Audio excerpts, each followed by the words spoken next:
Ayan po guys, luto na po ang chicken curry po. Legs ang ginamit po natin dyan. Ayan po, ay mayroon din pa palang nahalong thighs. Ayan. Ayan po guys.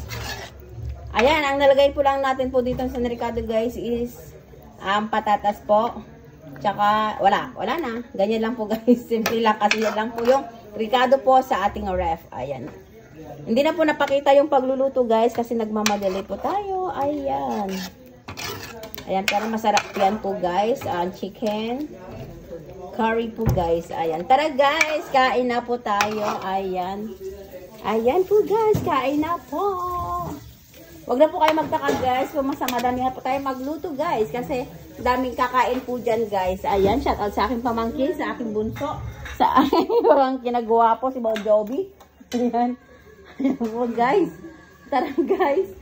Kain na po tayo. Ito ang ating, hindi mawala-walang ano po natin, panghimagas. Ayan, mangga. Ayan po guys. Ayan po guys, galing sa ating, ano po yan guys, tanim na mangga. Sa may harap po ng bahay. Ayan po guys. Kinuha po namin yan guys. Medyo ano pa yan guys, manibalang lang po sila lahat. Ngayon, ano na.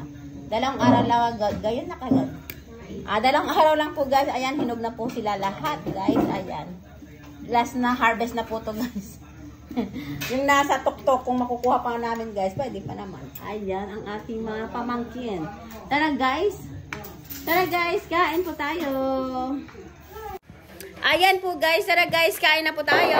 Ayan. Thank you guys for watching. Bye. Ikot natin tayo guys para makita yo. Kasi mga nagtatago-tagong ano dyan.